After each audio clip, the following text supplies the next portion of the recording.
Au nom de l'Organisation de coopération islamique, qui est à mon nom propre, j'ai saisi cette occasion pour rendre hommage aux martyrs victimes du tragique incident survenu à Christchurch, en Nouvelle-Zélande, le 15 mars 2019.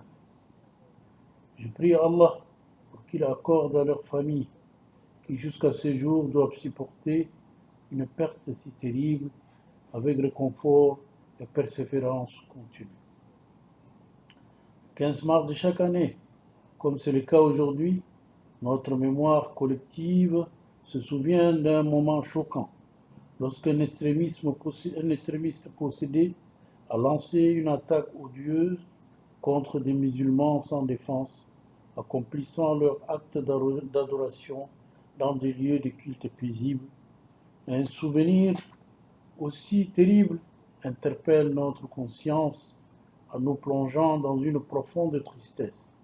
En même temps, nous rappelle que le terrorisme n'a aucune religion et que des actes terroristes peuvent être perpétrés par n'importe qui, quelle que soit sa foi.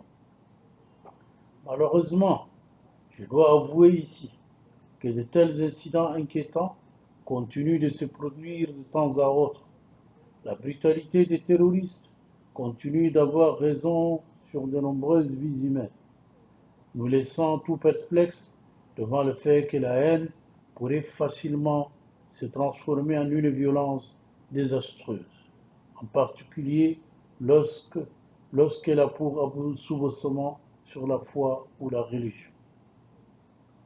Les incidents tels que celui de Christchurch, en Nouvelle-Zélande, en 2019, peuvent se produire partout ailleurs, même dans les endroits les plus pacifiques, les plus calmes et les plus hospitaliers, et à tout moment.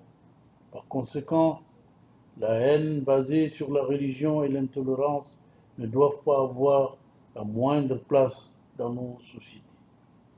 En cette journée de commémoration, l'Organisation de coopération islamique lance un appel à tous les pays membres des Nations unies, aux organisations internationales et régionales, à soutenir la désignation du 15 mars comme journée internationale de lutte contre l'islamophobie.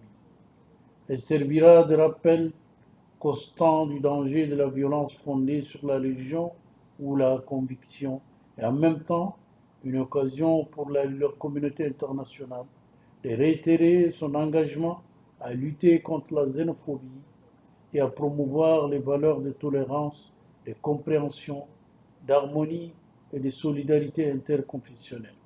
Je vous remercie.